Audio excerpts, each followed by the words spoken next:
We love to gloss over history and believe whatever we want to believe in America.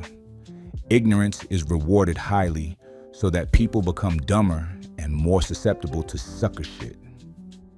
True school hip-hop is about uplifting the downtrodden and civilizing the uncivilized. Real hip-hop is against people behaving like and becoming suckers. So, we can't gloss over history. We have to re-examine it and explore the details.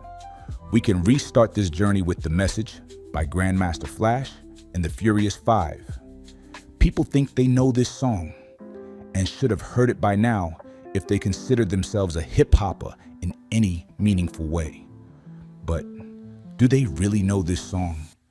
Even I ignored and glossed over the real inspiration and author behind this iconic piece of music for many, many years.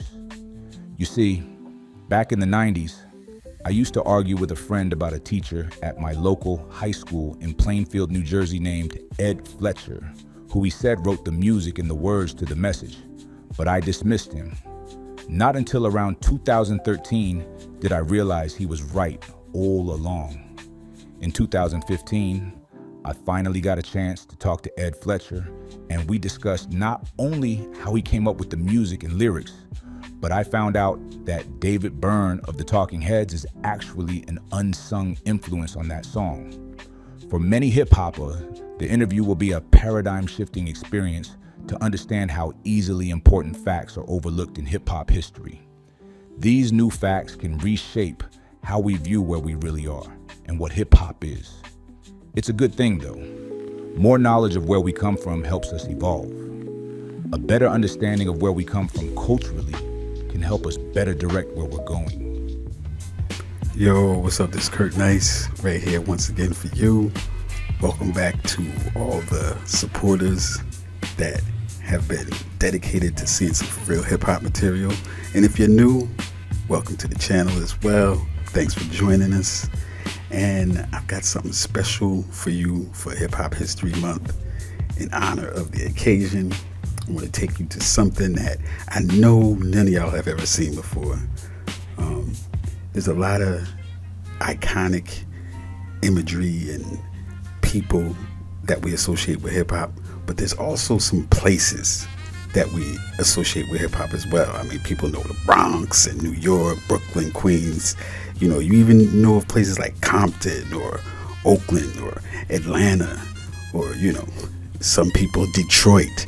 You know, there's different places in hip hop that's iconic. But I want to show y'all today a place that is also very iconic and instrumental in the development of the culture of hip hop. Okay? And I know none of y'all have ever seen this before because very few people have. All right? Now, when you hear the lyrics, standing on the front stoop, hanging out the window, watching all the cars go by, roaring as the breezes blow. Crazy lady, living in a bag, eating out of garbage can. Used to be, you know. When y'all hear those lyrics, if y'all know what that song is from, we're going to discuss the place, and I'm going to show you the place that that song was actually made and the place that inspired that song to be made. Now, it's a small little town in New Jersey, in the suburbs of New Jersey, called Elizabeth, New Jersey. And I'm sure y'all are wondering why Elizabeth, New Jersey has some sort of place in hip hop history. But after you watch this video, you're going to know why. And if you like the video, at the end, think about hitting that like button, subscribing to the channel for more content like this, and sharing this with your friends so they could be up on something too in the history of hip hop that you've never seen before. All right, so check this out. I mean, one last thing I wanted to just touch on right quick, because I might just get some little background footage in. Now, where did you grow up in Elizabeth? I grew up on a corner, well, two places. William Street, three places. I grew up on William Street, I grew up on Magnolia Avenue, and I grew up on Anna Street. You know, very center city. All right, and yeah. or where would you say that the message was written? Like, did you say like? 1140 Anna Street, Center City, across from Jefferson Park. I used to look out in Jefferson Park, and because I had a very nice house, but if I ever thought if I forgot where I was, all I had to do was look out the window. That's what you said. You mentioned that in the song, you know. That's right. Well, you know, there was a lot of. It's funny when I first started. People would say, "Where did you get that from?" And a lot of my friends who knew me would say, "Where you get it from? All you got to do is look out there." Planet Rock was like the hottest fucking record at that time. I mean, you heard it everywhere, and I was like, if somebody could just get a record that could knock off Planet Rock. And when the message came out, I knew we was going to knock Planet Rock off. And we're going to tell y'all about New York City. We love it over there. This is what it's like. We're going to tell y'all about this. We got broken glass everywhere. People pissing on the beds. You know they just don't care. I can't take the smell. Can't take the noise. Got no money to move out. I guess I got no choice. Released in July 1982, The Message was the rawest form of rap yet put on record. A song with adult themes that demanded to be taken seriously. That's my car. So push me. Cause I'm close to the edge. The Message was kind of a puzzle to everybody when it first came out. It's like they're putting out this slow song at a time where, you know what I'm saying, everything is kind of upbeat, up-tempo, whatever. But the content of the message is what caught everybody. Don't push me, cause I'm close to the edge, and I'm trying not to lose my head. Anybody could have said, you know, even don't push me because I'm close to the edge, I'm trying not to lose my head. At that time, anybody could have said that. You know, at that time, you know, half the people in America probably wanted to say that. And then when the record came out, it was like, somebody said this shit. Here it is. Unlike most of its predecessors, The Message used specially composed music. It was written by Ed Fletcher, a former schoolteacher turned record producer at Sugar Hill, who went by the nickname of Duke Bootee. He wrote the song at the piano in the basement of his mother's house in suburban New Jersey. Came down here, actually here, you know, which is like piano. This is piano. I got the ba-ba-da-ba-ba-ba on, and I just kept playing it and came up with verses for that. It's like a jungle sometimes, you know, broken glass everywhere. I mean, if you look around the neighborhood, you kind of see things were going on. I created this track. Fletcher did the track. It was his idea. He did the track from top to bottom. 1140 Anna Street, Center City, across from Jefferson Park. I used to look out in Jefferson Park, and because I had a very nice house, but if I ever thought if I forgot where I was, all I had to do was look out the window.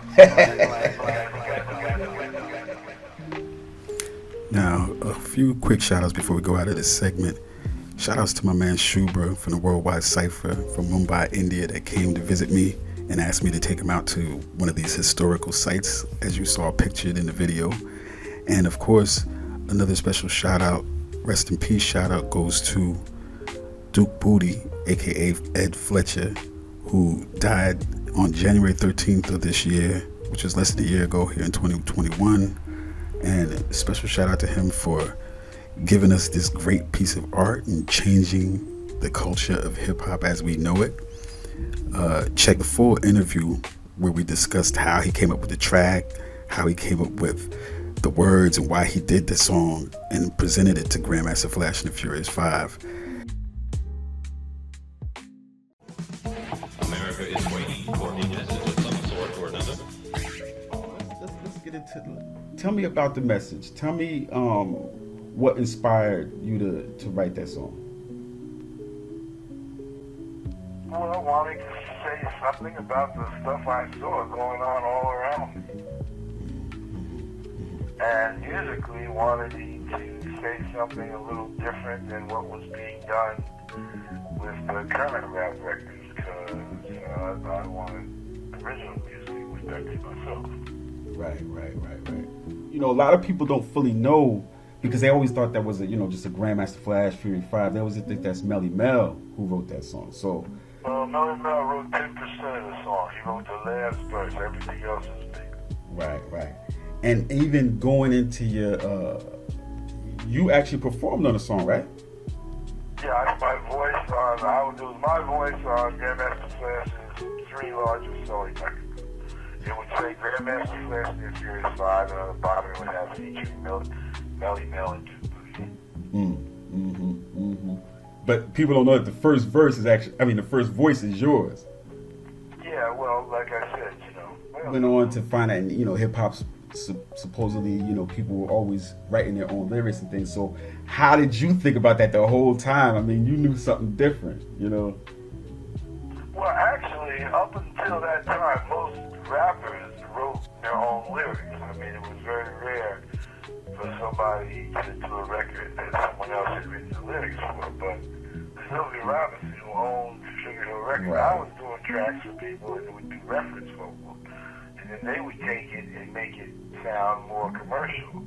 And she just fixated on my voice and said, well, just get a little rap name and I'm going to put you on here. So that's kind of how that happened. I mean, I did that with singing when I produced singers.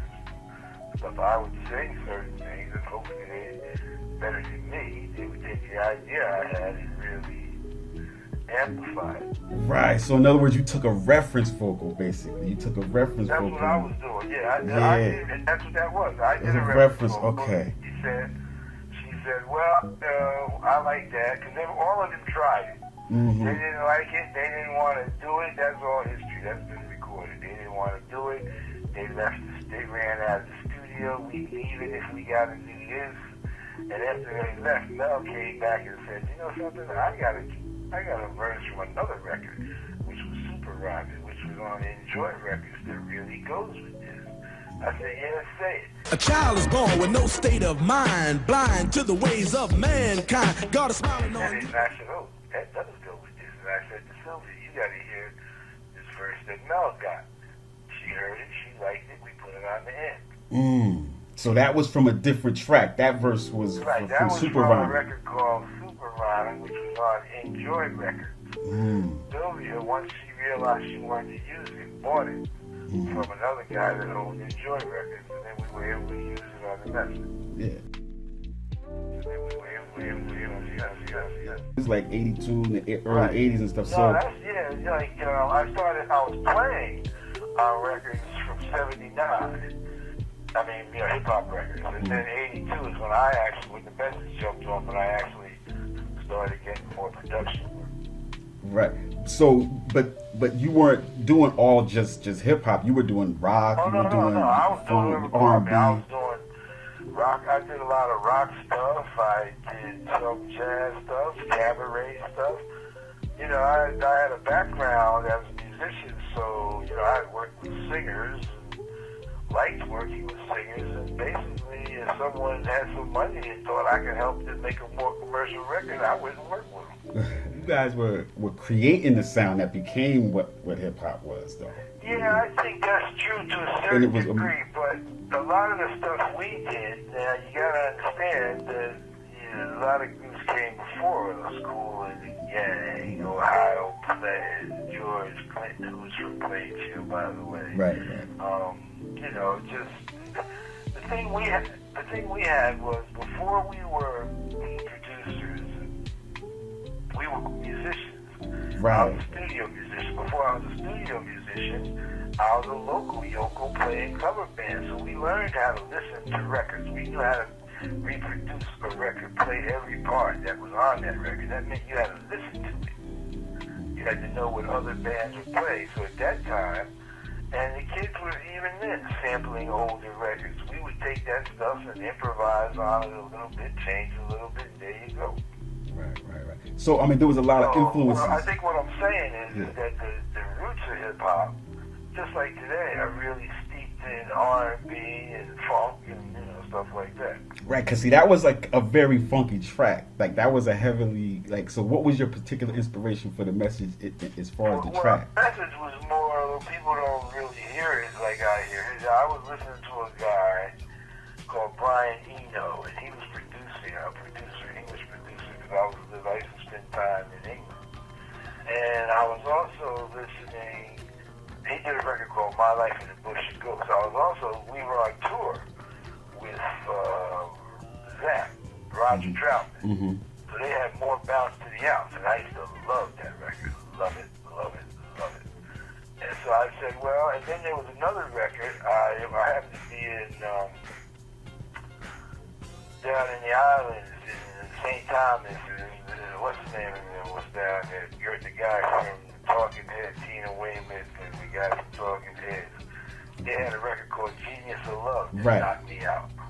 Tom So Club, it was those three records: My Life in the Bush of Ghosts, Genius of Love, and Roger Troutman, or Bounce to the Ounce was where the music for the message came from. But then it was also My Crazy Shit put in. Anytime you do something, you're influenced by whatever you're listening to at that time, or whatever music you might be playing at that time.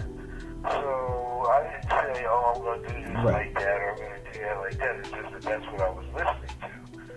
And most times when you're creating stuff, in fact, if I want to do something completely new, I'll stop listening to shit. Just so I won't be influenced by what I'm listening to. Right. But that's, that's more than what I was listening to at that time. And, I still, when I say that to people who know, they say, oh, yeah, I hear that. And so that's the production part. Okay, that's the production part of that. That's the sound of the message and everything. But the message is given credit as being one of the songs that was instrumental in creating the conscious element. Yeah, well, because I'm also a writer. I've done 3, working on my 4th novel. I like the guys used to say, how do you have so much to say? I'd be like, well, I read 5 newspapers a day. You listen to these rappers today, you wouldn't even know there's a black president.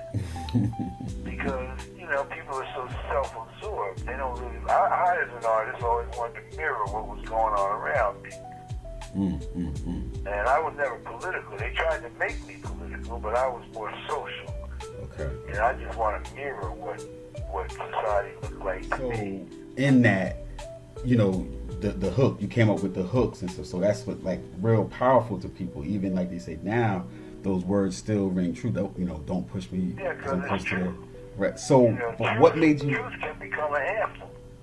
True. And what made you that hook? How did you come up with the hook? Push me, cause I'm close to the edge. It's like a jungle sometimes. It makes me wonder how I keep from going under. What was the inspiration for that?